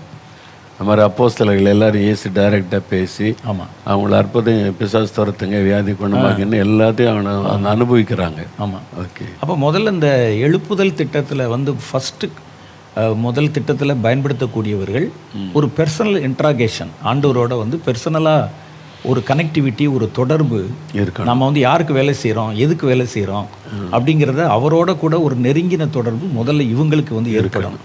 அது ஏற்படாமல் சும்மா அவங்களா உற்சாகப்பட்டு இது நல்லா இருக்குது, இந்த ஊழியர் நல்லா இருக்குது, நம்மளும் செய்வோன்னு வந்தால் அவங்கள தான் சாத்தான் எடுத்து பயன்படுத்தவும் அவருடைய பலவீனங்களை தான் எடுத்து உபயோகப்படுத்தவும் அது வாய்ப்பு அமைஞ்சிரும். அப்போ எனக்கு தெரிஞ்சு முதல் எழுப்புதல், முதல் ப்ரேயருங்கிறது அந்த எழுப்புதலுக்கு பயன்படுத்தக்கூடிய பாத்திரங்களுடைய கண்களை கர்த்தர் திறக்கும் பிடிக்கும். அவங்களுக்கு வந்து பெர்சனலாக கர்த்தர் தேவனோடு கூட ஒரு தொடர்பு இருக்கும் பிடிக்கும். கர்த்தர் வந்து அவங்களோட கூட இடைப்பட்டு அவரே காரியங்களை வெளிப்படுத்தி பேசுகிற மாதிரியும். ஏன்னா கர்த்தர் வந்து பேசினா எனக்கு அதனுடைய அர்த்தம் விளங்கணும், பேசுகிறது மூலம் கேட்கணும், கேட்டால் அர்த்தம் விளங்கணும். அப்போ தான் நான் வந்து ஒரு காரியத்தை லீட் பண்ணிட்டு போக முடியும். அப்போ இந்த எழுப்புதலுக்கு கர்த்தர் பயன்படுத்தக்கூடிய பாத்திரங்கள் சபை தலைவர்களாக இருக்கலாம், சுவிசேஷர்களாக இருக்கலாம், ஊழிய ஸ்தாபகர்களாக இருக்கலாம். அவங்களால தான் இதை கொண்டு போக முடியும். அப்போ இதுக்கு வந்து விசுவாசிகளையும் ஜெபம் பண்ணணும். இந்த எழுப்புதலை நகர்த்துறவங்க, நடத்த போகிறவங்களுடைய கண்களை திறக்க பிடிக்கும். அவங்களோட கூட கர்த்தர் அவங்க மூலமாக அற்புதங்களை செய்ய பிடிக்கும். கர்த்தர் தான் அதை சொல்கிறாருங்கிறத அவங்க தெளிவாக புரிஞ்சுக்கிற மாதிரி பர்சனலாக தேவனோட கூட ஒரு தொடர்பு இருக்கணும். கண்ணை மூடுனா பரலவும் தெரியணும், காதை மூடினீங்கன்னா கர்த்தருடைய சத்தம் கேட்கணும். அந்த அளவுக்கு இருக்கக்கூடியவங்களை தான் கர்த்தர் பயன்படுத்துகிறாரு எல்லா இடத்துலையுமே. அப்போ இதுக்கு வந்து விசுவாசிகளும் நம்ம வந்து ஜெபம் பண்ணணும், ஃபோக்கஸ் பண்ணணும். ரெண்டாவது வந்து என்னென்னா, கர்த்தர் வந்து இந்த எழுப்புதலில் இவங்களை வந்து ஒரு விதையாக பயன்படுத்துகிறாரு. அடுத்து வந்து தன்னுடைய ஜனங்கள், விசுவாசிகள், அவங்கள கர்த்தர் பயன்படுத்துகிறார். இப்போ இந்த ரெண்டாவது காரியம் என்ன நடக்குதுன்னா, மோசேட்டையும் ஆரோன்ட்டையும் கர்த்தர் பேசிட்டு நீங்கள் போய் உங்களுடைய ஜனத்துக்கு இதை காட்டுங்கன்னு சொல்கிறார். அப்போ நேராக இப்போ போகிறது வந்து விடுதலையாக்கப்படனா பார்வோன்ட்ட தான் போகணும். ஆனால் தன்னுடைய ஜனங்கள்கிட்ட போய் இந்த அற்புதங்களை காட்டு அப்படின்னு சொல்கிறாங்க. அப்போ அடுத்த அற்புதம் சபைகளில், நம்முடைய ஊழியத்தில், நம்ம கூட ஊழியங்கள் இருக்கிறவங்க நடுவில் நம்ம மூலமாக கர்த்தருடைய அற்புதங்கள் வந்து நடத்தப்படணும். அப்போ அந்த மாதிரி வரும்போது யாத்ராகமம் 4:29-31 மோசேயும் ஆரோனும் போய் இஸ்ரவேல் புத்திரரின் மூப்பர் எல்லோரையும் கூடி வரச் செய்து கர்த்தர் மோசைக்கு சொல்லிய சகல வார்த்தைகளையும் ஆரோன் சொல்லி ஜனங்களின் கண்களுக்கு முன்பாக அந்த அடையாளங்களை செய்தான். கர்த்தர் வந்து 3 அடையாளம் 3 அற்புதம் செய்ய சொல்றாரு. ஒன்று அந்த கை கோலை நழுவு விடுறாங்க, இன்னொன்று தன்னுடைய கையை உள்ளே போட்டு எடுத்தோடனே குஷ்டமாகுது, அப்புறம் மறுபடியும் கையை போட்டு எடுத்தோடனே, மூணாவது வந்து அந்த தண்ணீரை எடுத்து நிலத்தில் ஊற்ற சொல்கிறாங்க, ஊற்றினோடனே தண்ணி வந்து ரத்தமாகுது. இந்த 3 அற்புதங்களை சொல்லி இதை போய் உங்கள் ஜனங்களிடத்துல காட்டு அப்படின்னு சொல்கிறாங்க. அப்போ 2வது கர்த்தருடைய வல்லமை எங்கே வெளிப்படணும்னா தேவ ஜனங்கள் நடுவில் ஏற்கனவே ரட்சிக்கப்பட்டு நம்ம கூட நம்ம சபையிலேயோ ஊழியத்திலோ இங்கே வந்து முதல்ல இந்த அற்புதங்கள் வந்து நடத்தப்படணும். அப்போ தான் விசுவாசம் பலப்படும். அப்போ தான் விசுவாசம் பலப்படும். ஓகே. ஏன்னா நம்ம இவங்களை வச்சு தான் அடுத்த காரியம் செய்ய போகிறோம். அப்போ முதல்ல நடத்துகிறவங்களுக்கு, அப்புறம் வந்து நம்ம கூட இருக்கிற நம்ம ஜனங்களுக்கு உள்ள வந்து அற்புதங்கள் நடக்கணும். அந்த அற்புதங்கள் இதுவரைக்கும் நம்ம சொல்லப்பட்ட அற்புதங்களை போல இல்லாமல், ஒரு தலைவலி குணமாச்சு, காய்ச்சல் குணமாச்சு இல்லாமல், இது வந்து அவங்களுடைய விசுவாசத்தை இது எப்படி நடந்துச்சு அப்படின்னு சொல்கிற அளவுக்கு ஒரு மிகப்பெரிய அற்புதங்களாக அது வந்து இருக்கணும். ஒரு கை கோலை நழுவுட்டனே பாம்பானதும் அதை பிடிச்சதும் அதை அந்த ஜனங்கள் பார்க்கும்போது ஆச்சரியம். ஆண்டவர் சொல்ல, ஒருவேளை இதை நம்பலைன்னா நீ உன்னுடைய கையை மறுபடியும் உன்னுடைய வஸ்திரத்துக்குள்ளே போட்டு மறுபடியும் எடு அப்படிங்கிறார். 3வது அதையும் நம்பலைன்னா அந்த தண்ணி எடுத்து ஊற்று, அப்போ நம்புவாங்க. அப்போ இதை செஞ்ச உடனே ஜனங்கள் விசுவாசித்தார்கள். ஆமாம். அப்போ கர்த்தர் இஸ்ரவேல் புத்திரரை சந்தித்தார் என்றும் அவர்கள் படும் உபத்திரவங்களை கண்ணோக்கினார் என்றும் அவர்கள் கேட்டபோது தலை குனிந்து தொழுது கொண்டார்கள். கர்த்தர் நம்மகிட்ட பேசுகிறாரு, நம்ம ஜனங்கள்கிட்ட பேசுகிறோம். கர்த்தர் நேரடியாக எனக்கு அற்புதம் செய்கிறாரு, நான் வந்து ஜனங்களுக்கு முன்னால் அற்புதம் செய்கிறேன். அப்போ வந்து ஜனங்கள் விசுவாசிக்கும்படிக்கான அற்புதங்கள் வந்து நடத்தப்படணும், சபைகள்லையும் ஊழியங்கள்லையும் நடத்தப்படணும் அப்படிங்கிறது தேவனுடைய இதுக்காக ஜெபிக்கணும். ஒரு சபை இருந்துச்சுன்னா எங்கள் சபையில் வந்து சபையார் நடுவில் தேவனுடைய வல்லமை வெளிப்படணும். அதை சின்ன சின்ன காரியங்கள்லாம் சொல்லி அதை இது பண்ணி இவ்வளோதான் கர்த்தருடையது அப்படிங்கிற மாதிரி இல்லாமல் ஒருத்தர் செய்ய முடியாத காரியத்தை செய்கிறது தான் நம்ம மிராக்கிள் அப்படின்னு சொல்லுவோம். அப்போ அந்த மாதிரியான காரியங்கள் வந்து சபைகளுக்குள்ளே நடக்கணும், நம்ம ஜெபிக்கணும். 3வது வந்து என்னென்னா, இது வந்து ஒன்று வந்து அதை நடத்துகிறவங்களுக்கு உள்ள அற்புதம், 2வது வந்து விசுவாசிக்கும்படிக்கான நடக்கிற அற்புதம் விசுவாசிகள் உள்ள, 3வது எதிரிகளை பயமுறுத்துவதற்கான அற்புதம். அதை பார்த்தோடனே அவனுக்குள்ளே வந்து பயம் வரணும், ஓ இப்படிலாம் நடந்துருச்சு அப்படின்னு. அப்போ கர்த்தர் என்ன செய்கிறாருன்னா, அதை வந்து தேசத்தில் பொது வெளியில் பப்ளிக்கில் எதிர்க்கிறவர்களுக்கு முன்னால் கர்த்தர் வந்து தன்னுடைய அற்புதங்களை நிறைவேற்றி காமிக்கணும். 3வது கட்டமாக என்ன செய்கிறாரு, யாத்திராகமம் 7, 8, 9, 10 கர்த்தர் மோசேயும் ஆரோனையும் நோக்கி, உங்கள் பட்சத்தில் ஒரு அற்புதம் காட்டுங்கள் என்று பார்வோன் உங்களுடனே சொன்னால், அப்பொழுது நீ ஆரோனை நோக்கி உன் கோலை எடுத்து அதை பார்வோனுக்கு முன்பாக போடு என்பாயாக, அது சர்ப்பமாகும் என்றார். மோசேயும் ஆரோனும் பார்வோனிடத்திலே போய் கர்த்தர் தங்களுக்கு கட்டளிட்டபடி செய்தார்கள். ஆரோன் பார்வோனுக்கு முன்பாகவும் அவன் ஊழியக்காரருக்கு முன்பாகவும் தன் கோலை போட்டான், அது சர்ப்பமாச்சு. இப்போ முதல் அற்புதத்தை நாம் பெறணும், 2வது அற்புதத்தை என் ஜனங்கள் நடுவில் அதை காட்டணும், 3வது அற்புதம் சத்துருக்களுக்கு நடுவில் காமிக்கணும். வெளியில் அதிகாரங்களுக்கு நடுவில், தேசத்தில் புறஜாதிகளுக்கு நடுவில், கர்த்தரை நம்பாதவர்கள் நடுவில், சூனியக்காரர்களுக்கு நடுவில், மந்திரவாதிக்கு நடுவில் கர்த்தருடைய மகிமை வெளிப்படும். இது வந்து முதல் கட்டம். இதை ப்ராக்டிக்கலாக நம்ம எப்படி பண்ணலாம் சொல்லுங்கள். இந்த 3 காரியத்துக்கும் ஜெபிக்கணும். இப்படி வந்த பிறகு தான் அந்த ரிவைவல் வந்து ஸ்டார்ட் ஆகும். அப்போ எதிரிகளுடைய பலம் வந்து குறையும், விசுவாசிகளுடைய விசுவாச பலம் வந்து வர்த்திக்கும். 3வது நடத்துகிறவங்க ரொம்ப திடமாக அவங்கள வந்து நடத்திட்டு போவாங்க. மோசே பின்னிட்டே பார்க்கல இல்லை கடைசி வரைக்கும், அது மாதிரி. ஏன்னா அந்த அற்புதம் ஆண்டவர் வந்து தெளிவாக காமிச்சதுனால ரொம்ப உறுதியாக ஸ்ட்ராங்காக நின்னார். அப்போ இதுக்காக விசுவாசிகள் எல்லாருமே நம்ம ஜெபிக்கணும் மனசில் வைத்து. அப்போ எழுப்புதலுக்கு தெரிந்து கொண்ட அந்த தேவ மனிதர், ஆண்டவர் பயன்படுத்த போகிற பாத்திரம், அவங்களுக்காக எல்லாருமே ஜெபிக்கணும். ஆமாம். அதில் வந்து அப்போது இந்த அப்போஸ்தலர் நடபடிகள் 4 அதிகாரத்தில் அவங்க அந்த எழுப்புதல் ஆரம்பித்த உடனே கொஞ்சம் மிரட்டப்பட்ட உடனே ஒரு அழகான ஜெபம் பண்ணுறாங்க. உம்முடைய பரிசுத்த பிள்ளையாகிய இயேசு கிறிஸ்துவின் நாமத்தினாலே அற்புதங்களும் அடையாளங்களும் நடக்கும்படி செய்து பிணியாளிகளை குணமாக்கும்படி உம்முடைய கரத்தை நீட்டும் அப்படின்னு ஜெபிக்கிறாங்க. உம்முடைய ஊழியக்காரர் முழு தைரியத்தோடு வசனத்தை சொல்லும்படி அனுகிரகம் பண்ணும் அப்படின்னு ஜெபிக்கிறாங்க. அப்போ அந்த விசுவாசிகள் இந்த ஊழியர்களுக்காக அப்படி அழகான ஒரு ஜெபம் செய்கிறாங்க. அப்போ எல்லா விசுவாசிகளுமே என்னங்க பாஸ்டர், இந்த சுவிசேஷகர், இந்த ஊழியக்காரர், இந்த மிஷினரி அவர்கள் மூலமாக அற்புதங்கள் அடையாளங்கள் நடக்கும்படி செய்து வசனத்தை தைரியமாய் பேசுவதுக்கான கிருபை தாருன்னு ஜெபிக்கணும். இது ஒரு மாடல் ப்ரேயர் தான். அப்போ இதுக்காக ரெகுலராக ஜெபம் பண்ணினா அந்த காரியம் நடக்கும். அதாவது நான் ஒரு பட்டணத்தில் என்னுடைய ஊழியக்காரன் நண்பரை பார்க்க போயிருந்தேன். அது ஒரு சனிக்கிழமை. அப்போ சாயங்கால நேரம் வந்தவுடனே ஒரு ஜெபம் இருக்குது, போயிட்டு வரலாமான்னாங்க. ஜெபிக்கத்தானே போகலாம், தான் நம்ம வேலை வாங்க போகலான்னு சொன்ன உடனே அவர் என்னை கூட்டிகிட்டு போனார். பெரிய church campus, CSC church campus தான். ஆனால் சர்ச்சு மூடி இருக்குது, லைட்டெல்லாம் ஒன்றும் காணும். என்ன பிறகு ஜெபம் நீங்கள் சர்ச்செல்லாம் மூடி இருக்குது அப்படின்னு. இல்லை வாங்கன்னு கூப்பிட்டு போனால் அந்த சர்ச்சு மூடி இருக்க ஃப்ரண்ட் வாசல் மண்டபம், சரி, அதில் சின்ன லைட் எரியுது. அங்கே ஒரு 4-5 பேர் இருக்கிறாங்க. அப்போ இங்கே தான் ஜெபிக்க போகிறோம். நான் சர்ச்சில் ஜெப கூட்டம் நினச்சேன். இல்லை, ஞாயிற்றுக்கிழமை ஆராதனையில் நாங்கள் ஒரு 5-6 பேர் சேர்ந்து எல்லா சனிக்கிழமையும் இந்த ஆராதனைக்காக ஜெபம் பண்ணுவோம். என்ன ஜெபம் பண்ணுவீங்க? எங்கள் பாஸ்டரை கர்த்தர் வல்லமையாக பயன்படுத்தணும், ஆராதனையில் தெய்வ மகிமை வெளிப்படணும், அற்புத அடையாளம் நடக்கணும்னு நாங்கள் ஒரு 4-5 பேர் மண்டபத்தில் சனிக்கிழமை தோறும் ஜெபிக்கிறோம். அவங்க கூட சேர்ந்து நானும் ஜெபிச்சேன் அன்னைக்கு. சரி, ஜெபிச்சனால என்ன நடந்ததுன்னு, இப்போ எங்கள் சர்ச்சு சிஎஸ்சி சர்ச்சு தான், ஆராதனையில் பிசாசு ஓடுது. அந்த பாஸ்டர் ஜெபம் பண்ணி வியாதேச சுகமாகுறாங்க. இப்போ இதை பார்த்துட்டு புரஜாதியார் சர்ச்சுக்கு வர்றாங்க. அப்போ நடக்குதுல்ல. ஆமாம், கண்டிப்பாக ஜெபிச்சா. கண்டிப்பாக இப்போ ஜெபம் பண்ணாமல் நிறைய பேசுகிறாங்க கிறிஸ்தவங்க. அதான் ப்ராப்ளம் என்னென்னா, பிரச்சனைன்னு பேசி பேசி பேசி பெருசாக்கி அவரு தப்பு இவரு தப்பு, அது சரியில்லை இது சரியில்லைன்றாங்க. இதெல்லாம் கொஞ்சம் விட்டுட்டு முழங்கால் போட்டு ஜெபிக்க ஆரம்பிச்சிட்டாலே சபைகளுக்குள்ளே தேவ பலமே வெளிப்பட ஆரம்பிச்சிடும். அந்த எழுப்புதல் திட்டம். அப்போ இதுதான் நம்ம அறிந்து கொள்ள வேண்டியது.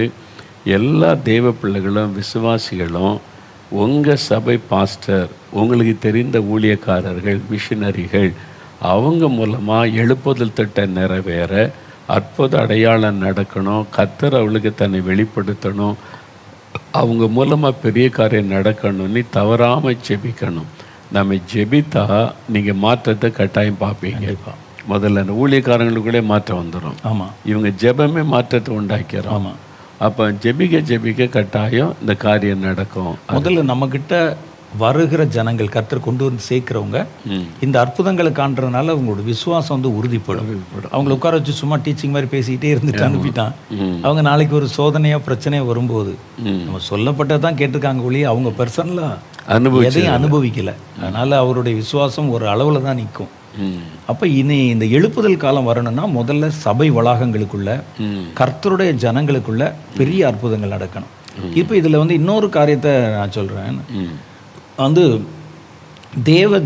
கர்த்தர் பயன்படுத்துகிற பாத்திரங்கள், கர்த்தர் யாரை எழுப்புதலுக்கு பயன்படுத்துகிறாரோ அந்த கீ பர்சன்ஸ் சொல்லுவோம்ல, அவங்க இந்த கீ பர்சன்ஸு பர்சனலாக தேவனோட கூட ஒரு தொடர்பு வைக்கணும். அதுக்கு வழி என்னன்னு கேட்டால், அவங்க கர்த்தருடைய பாதத்தில் காத்திருக்கணும். இவங்க கர்த்தருடைய பாதத்தில் காத்திருந்த போது தான் 40 நாள் அளவும், அப்போ அவங்களுக்கு எந்த ஊழியமும் கர்த்தர் கொடுக்கல. 40 நாள் அளவும் தன்னை அவர் நிரூபிக்கிறதுக்கும் தன்னை மெய்ப்பிப்பதற்கும், நான் உயிரோடு தான் இருக்கிறேன், உங்கள் கூட தான் இருக்கிறேன்னு பல அற்புதங்களை இவங்களுக்கு காமிச்சார். ஆமாம், இந்த அற்புதங்கள் பொது வெளியில் ஜனங்களுக்கோ இல்லை, கர்த்தர் வேறு எதுவுமே காமிக்காமல் முதல்ல நீ ஊழியம் செய்ய போகிற, முதல்ல நீ பாரு அப்படின்னு வச்சுருக்காரு. இன்றைக்கி நிறைய பிரச்சனைகள், நிறையா ப்ராப்ளம் என்னன்னு கேட்டால், இந்த ஒரு சபையவோ ஒரு ஊழியத்தை நடத்திட்டு போகிறவங்க அவங்க தனிப்பட்ட ஜெபத்தில் ரொம்ப குறைவாக இருப்பாங்க. அந்த தனிப்பட்ட ஜெபத்துலேயுமே தேவனோடு இருக்கிற அந்த அனுபவங்கள் பெறுகிற ஜெபம் இருக்குல்ல, கர்த்தர் ஒவ்வொரு காரியத்திலையும் நீங்கள் விளக்கத்தின்படியான ஒரு சின்ன ஜெபம் இருக்கும், அவ்வளோதான். இப்போ நீங்கள் இதுக்கு முன்னால் ஒரு நிகழ்ச்சியில் சொல்லும்போது கூட சொன்னீங்க, நான் ஒவ்வொரு காரியத்தையும் ஆண்டவர்கிட்ட கேட்கும்போது அவர் என்கிட்ட பேசுவார். நான் இன்னைக்கு என்ன செய்தி கொடுக்கணும், இன்னைக்கு இந்த செய்தி அந்த ப்ரோக்ராம் எப்படி அமையணும் அப்படின்னு. அப்போ இது என்னென்னா தேவனுக்கும் நமக்கு இடையில ஒரு பர்சனல் கனெக்ஷன். அப்போ இந்த எழுப்புதல் ஆரம்பிக்கிறதுக்கு முன்னால் இவங்க தெளிவாக இவங்களுக்குள்ள நிறைய அற்புதங்கள் நடக்கணும். இப்போ நான் ஊழியத்துக்கு வந்த போது, நான் ஊழியத்துக்கு ரட்சிக்கப்பட்ட அன்றைக்கு காலையிலேயே அதிகாலையில் நான் தேவ தரிசனங்களை பார்த்தேன்.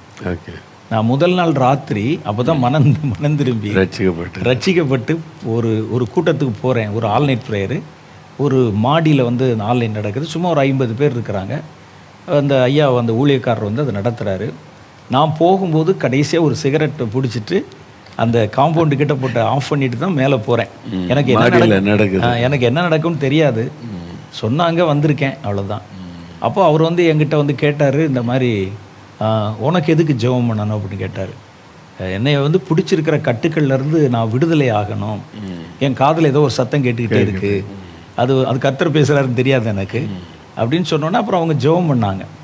ஜெபம் பண்ண உடனே என்னுடைய முகத்தில் ஒரு ஐஸ் வாட்டர் ஒரு பக்கெட் எடுத்து விசிறி அடித்தா எப்படி இருக்குமோ அது மாதிரி ஒரு ஃபீலிங். வாழ்க்கையில் முதல் முறையாக நான் அப்போ தான் அந்த ஒரு ஆவிக்குரிய ஒரு அனுபவத்தை நான் வந்து ருசிக்கிறேன் என்னுடைய சரீரத்தில்.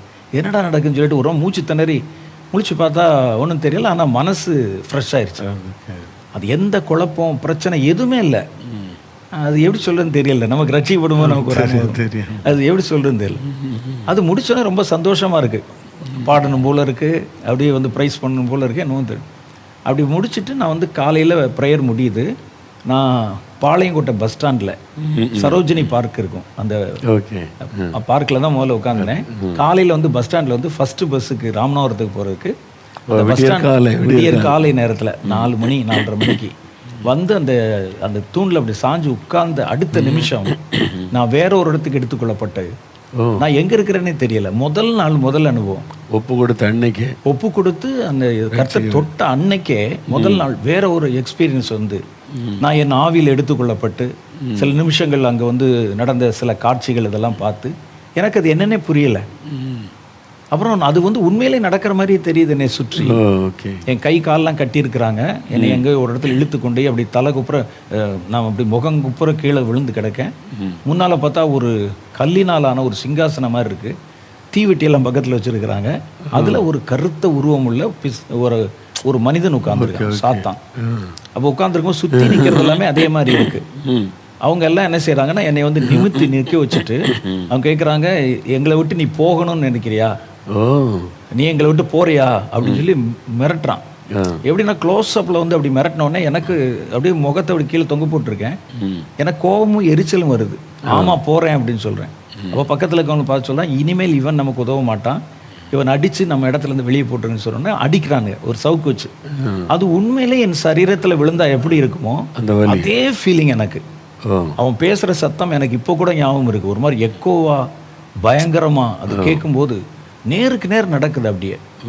அப்புறம் என்னை அடித்து அந்த கையில் கட்டின சங்கிலியோடு அப்படியே இழுத்து கொண்டு போய் ஒரு வெளியே ஒரு இடத்துல கொண்டு போடுறாங்க. அந்த இடம் பார்த்திங்கன்னா வெட்ட வெளி மைதானம் மாதிரி இருக்குது. கண்ணு கட்டின தூரம் வரைக்கும் எதுவுமே இல்லை.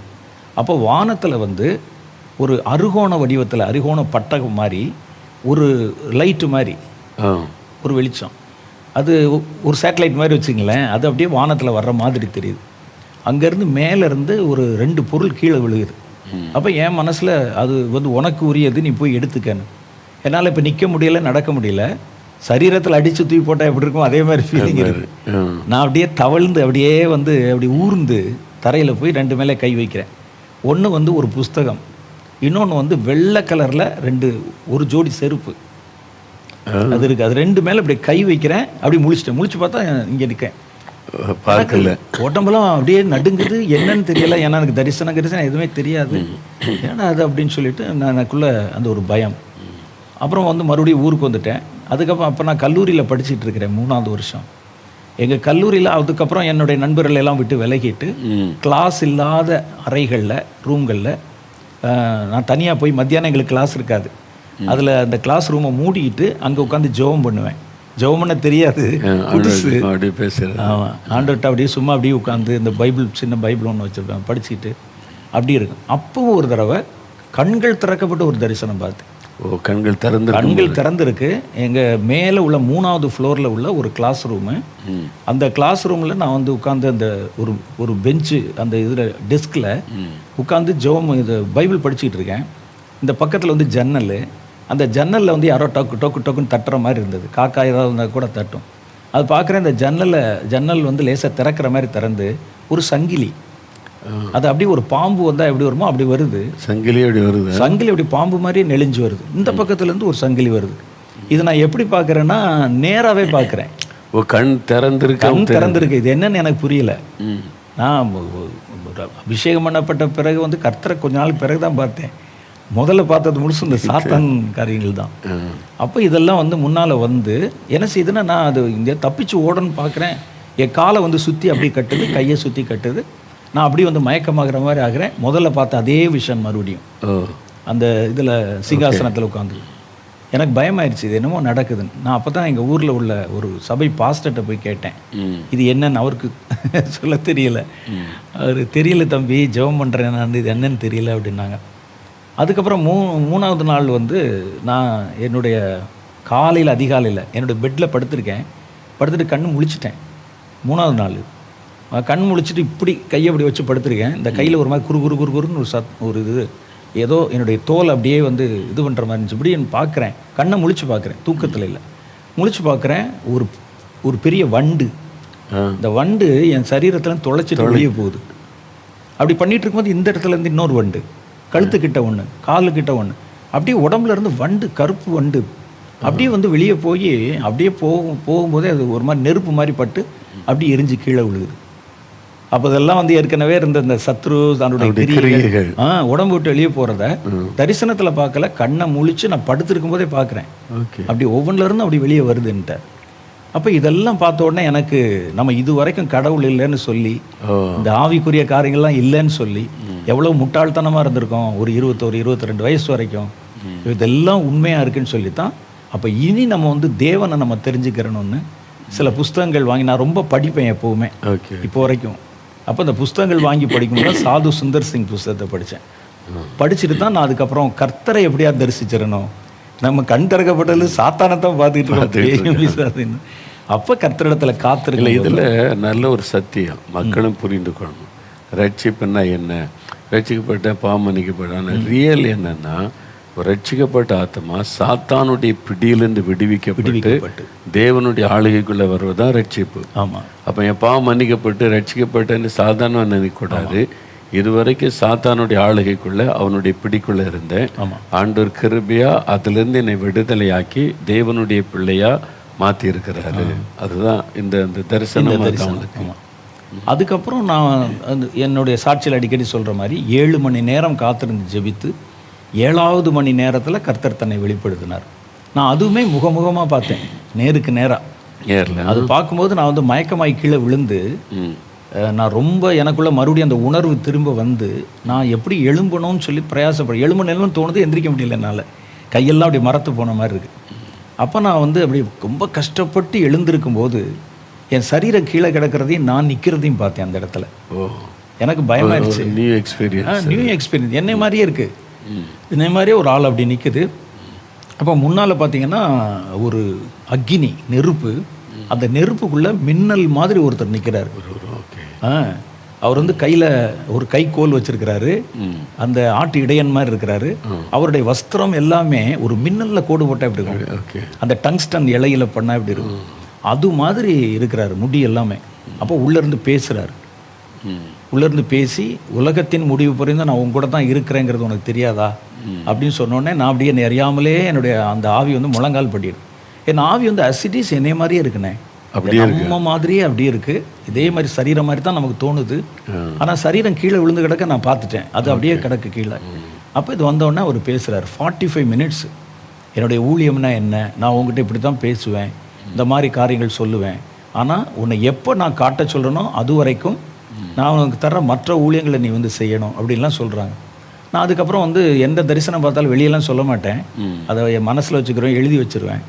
அப்புறம் சுவிசேஷ ஊழியம், அப்புறம் சபை ஊழியங்கள், இந்த மாதிரி ஊழியங்கள் எல்லாம் கர்த்தர் நடத்தி அதுக்கப்புறம் தான் என்னை ஒரு குறிப்பிட்ட பருவம் வரும்போது, நான் உன்கிட்ட ஏற்கனவே பேசினேனே அந்த தீர்க்க தரிசன ஊழியத்துக்கு நான் உன்னை இப்போ அழைக்க போகிறேன், இப்போ நீ செய்கிற எல்லா ஊழியத்தையும் விட்டுரு அப்படின்னு சொன்ன பிறகு தான் நாங்கள் அப்போ எங்களுக்கு சபை நிறைய சபைகள் கிளைகள் நிறையா இருந்துச்சு, எல்லாத்தையும் அந்தந்த பாசுகள் எழுதி கொடுத்துட்டு கர்த்தர் என்ன சொன்னாரோ அது மாதிரி வந்துட்டோம்.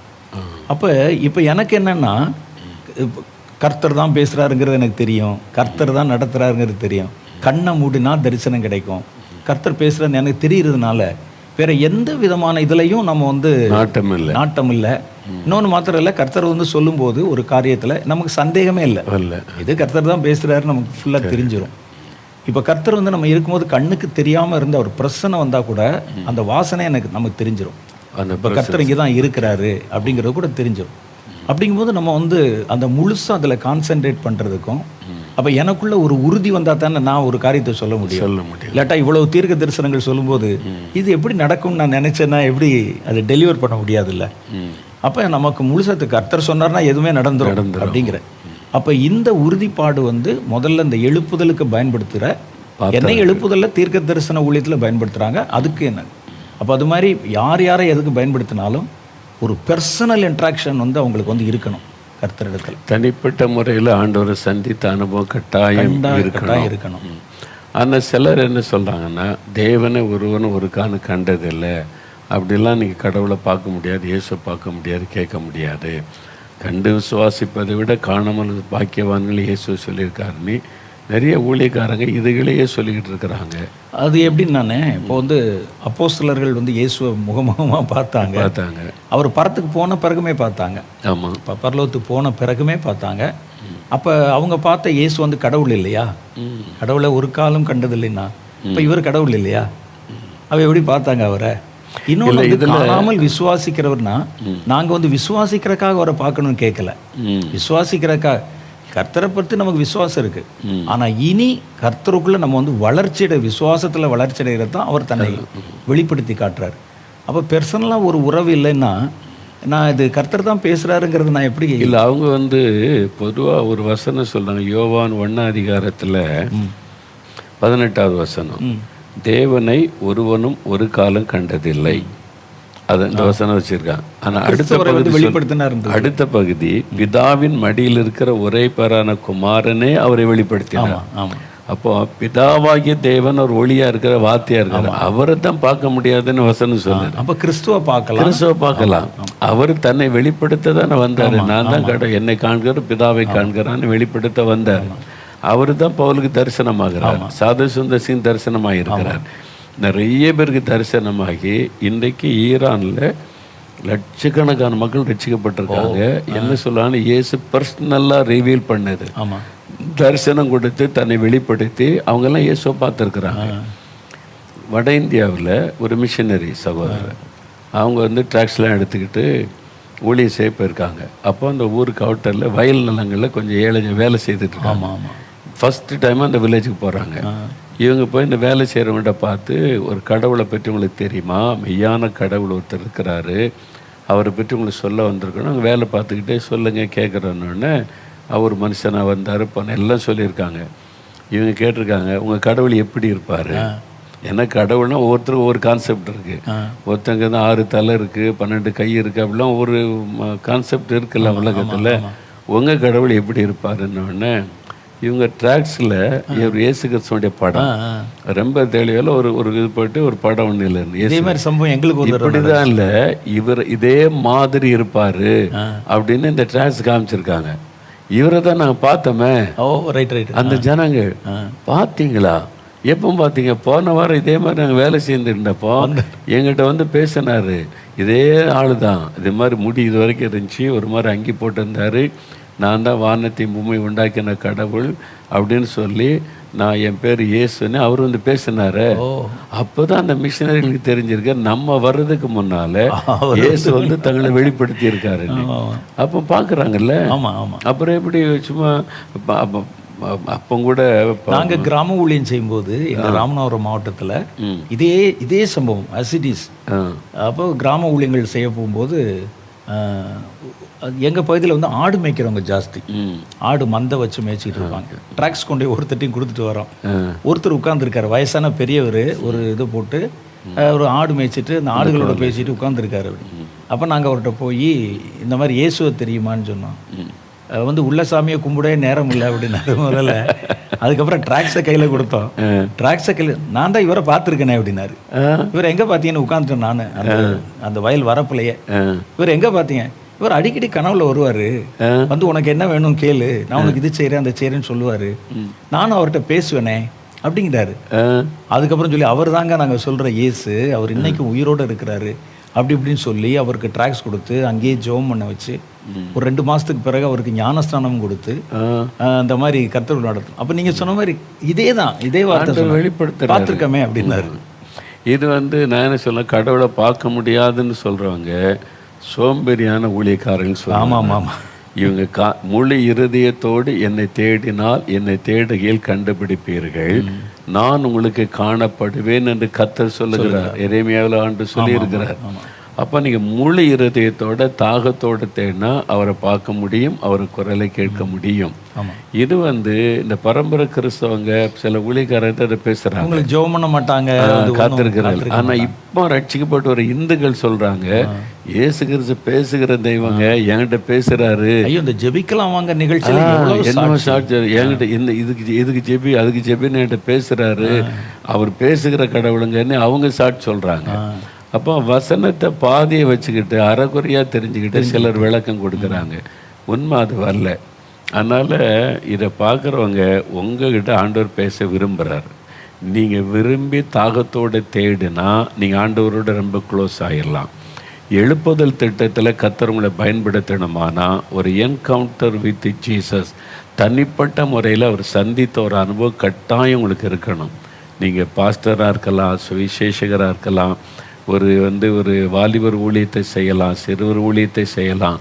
நீங்கள் இந்த மாதிரி சில வசனத்தை வச்சுக்கிட்டு விளக்கம் கொடுக்காம, ஆண்டவரே நீங்கள் என் தகப்பன், நான் உங்களை பார்க்கணும், நான் எழுப்புதல் திட்டத்தில் பயன்படணுமானா உங்களுடைய இருதயத்தில் எனக்கு தெரியணும், என்கிட்ட பேசுங்கன்னு நீங்கள் செபிங்க.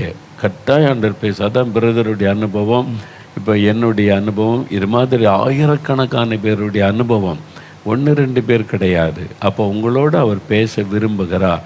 கொஞ்சம் டைம் எடுக்கணும். அதிகாலையில் காத்துருங்க, வசனத்தை தியானிங்க, உங்களை அர்ப்பணித்து காத்துருங்க. அந்த அனுபவத்தை பெற்றுக்கொண்டால் தான் இந்த எழுப்புதல் திட்டத்தில் நீங்கள் பயன்படுத்தப்பட முடியும். அவங்கள தான் கர்த்தர் பயன்படுத்த முடியும். அவரை தரிசித்தவங்க தான் அப்போஸ்தலர்களாக ஊழியம் செய்தாங்க தீர்மானமாக. அதனால் உடனே மிஷினரி தரிசித்தாங்களா, இந்த மிஷினரி வந்தார், அந்த மிஷினரி வந்தார், அவங்களுக்கெல்லாம் அந்த அனுபவம் வந்ததா, அப்படி பேசாதங்க. ஒவ்வொரு காலங்களில் ஒவ்வொரு விதமாக கர்த்தர் பயன்படுத்தினார். அவங்களுக்கு அந்த அளவு போதும். ஆனால் கடைசி கால ஊழியத்திற்கு அது போதாது. கடைசி கால ஊழியத்திற்கு இந்த எழுப்புதலுக்கு ஆண்டவரை சந்தித்த ஒரு அனுபவம் கட்டாயம் இருக்கணும். அதனால தான் ஆண்டவர் உங்களோடு இதை குறித்து பேசுகிறார். நீங்களும் ஜெபம் பண்ணுங்க, ஆண்டவரை தேடுங்க, ஆண்டவருடைய முகத்தை தேடுங்க, அப்பொழுது அவரை தரிசிக்கலாம். இதுதான் ஆண்டவர் உங்களுக்கு கொடுக்குற வார்த்தை. சரியா? விசுவாசிக்கிறீங்களா? ஆண்டவர் உங்களோட பேசுவார் அப்படின்னு விசுவாசிக்கிறீங்களா? என்னையும் சந்திப்பார், எனக்கு இந்த அனுபவம் வேணும்னு முதல்ல விரும்புகிறீங்களா? முதல்ல விரும்புங்க, விசுவாசிங்க, ஜெபம் பண்ணுங்க, காத்துருங்க. ஒரே நாள்லலாம் பார்த்துட முடியாது. நீ யோசித்து பாருங்கள், ஒரு ஒரு ஒரு ஆஸ்பத்திரிக்கு போய் டாக்டரை சந்திக்கணும்னா சிலர் காலையிலேருந்து 4 மணி நேரம் காத்திருந்து தான் அந்த டாக்டரை பார்க்குறோன்றாங்க. ஒரு டாக்டரை பார்க்குறதுக்கு 4 மணி நேரமாக வெளியே காத்திருக்கிறீங்க. ஆண்டவருடைய சமூகத்தில் எவ்வளோ நேரம் காத்திருக்கிறோம் யோசிங்க. நீங்கள் அதே 4 மணி நேரம் ஆண்டவர் உங்கள் பாதத்தில் உட்கார்ந்துருக்கிறேன், உங்களை பார்க்கணும், குரலை கேட்கணும், தாகத்தோடு தேடி பாருங்கள், நீங்கள் அவரை தரிசிக்க முடியும்.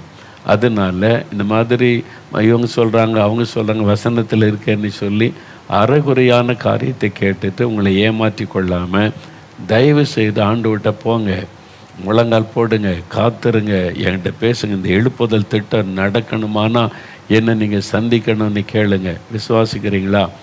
நாங்கள் விசுவாசிக்கிறோம், உங்களுக்கு ஆண்டவர் தன்னை வெளிப்படுத்துவார். இந்த கடைசி கால எழுப்புதல் திட்டத்தில் பயன்படுத்த தேவன் தெரிந்து கொண்ட அத்தனை பாத்திரங்களையும் ஆண்டவர் சந்தித்து அவங்களோட பேசி அவங்க மூலமாக தன்னை வெளிப்படுத்தி காரியம் செய்வார் என்பதை நாங்கள் விசுவாசிக்கிறோம். நீங்கள் விசுவாசிக்கிறீங்களா? விசுவாசிக்கிறீங்களா அப்படின்னு இப்போ ஒரு ஜெபம் பண்ணலாமா? இப்போ உங்களுடைய இருதயத்தில் கை வைத்து, இயேசுவே நாம் பார்க்கணும், நான் இந்த எழுப்புதல் திட்டத்தில் உங்களால் பயன்படுத்துகிற பாத்திரமாக இருக்க விரும்புகிறேன். இந்த கடைசி கால எழுப்புதல் திட்டத்தில் என்னுடைய பங்கு என்னதோ அதை நான் செய்ய ஒப்பு கொடுக்குறேன். அப்போ நான் உங்களை தரிசிக்கணும், எங்களோட பேசணும், நான் அதை விசுவாசிக்கிறேன்னு சொல்லுங்கள். கட்டாயம் ஆண்டவர் தன்னை உங்களுக்கு வெளிப்படுத்துவார். உங்கள் மூலமாக பெரிய காரியம் நடக்கும். அப்படின்னா இப்போது அவங்க அந்த தேவனுடைய தீர்க்க தரிசிக்கு கர்த்தர் அந்த அனுபவம் கொடுத்தார். அதே மாதிரி அனுபவத்தை உங்களுக்கு கொடுக்க நாங்கள் ஜெபிக்கிறோம்.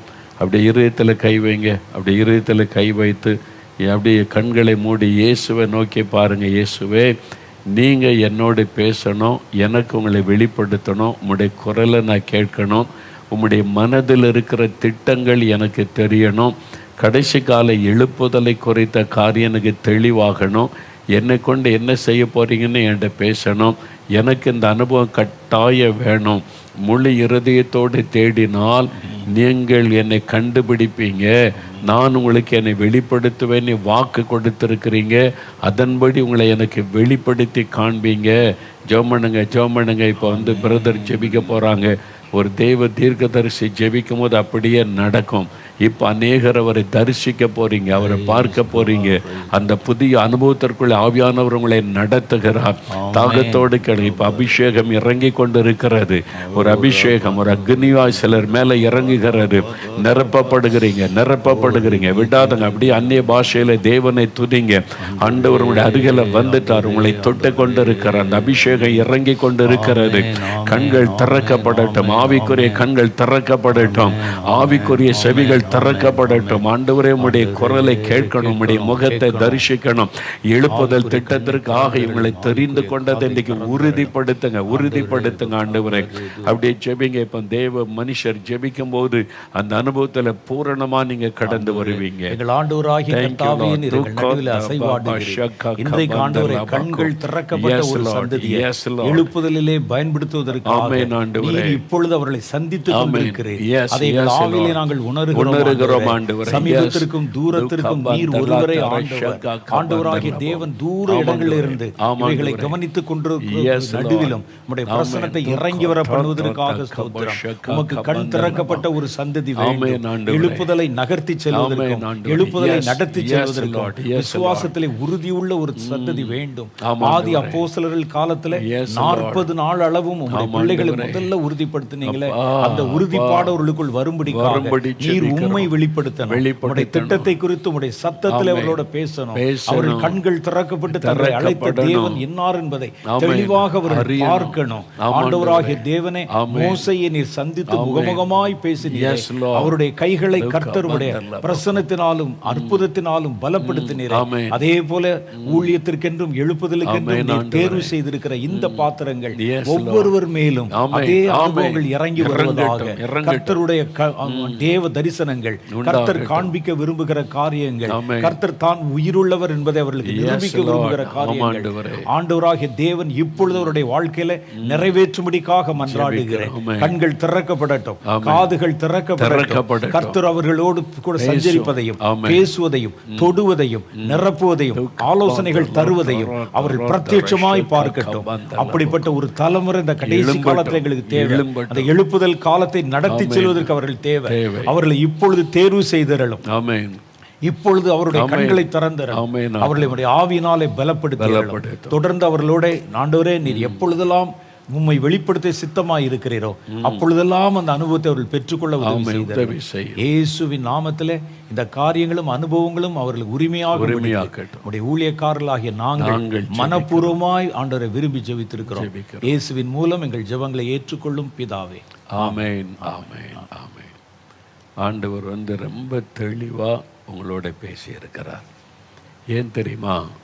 உங்களோட அவர் பேச ரொம்ப விருப்பத்தோடு இருக்கிறார். தன்னை உங்களுக்கு வெளிப்படுத்தி காண்பிக்க ரொம்ப ஆசையோடு இருக்கிறார். நீங்கள் அவரோடு பேசி அவரை தரிசிக்க ஆசைப்படுவதை விட அவர் தன்னை உங்களுக்கு வெளிப்படுத்த அதிக விருப்பத்தோடு இருக்கிறார். என்றால் அவர் ஜனங்கள் மத்தியிலே வாசம் பண்ணுகிற தேவன். என்றால் வரப்போகிற எழுப்புதலுக்கு நீங்கள் தேவை. அதனால் அவரால் தெரிந்து கொள்ளப்பட்டிருக்கிறீங்க. பட் அது இப்போ நிறைய பேர் அபிஷேகம் பெற்று புதிய ஆவிக்குரிய அனுபவத்தை பெற்றுக்கொண்டீங்க. இன்றைக்கு உங்களுடைய ஆவிக்குரிய கண் திறக்கப்பட்டு நீங்கள் ஆண்டவரை தரிசிச்சிருக்கிறீங்க. விடாதங்க. தொடர்ந்து காத்திருந்து செபிங்க.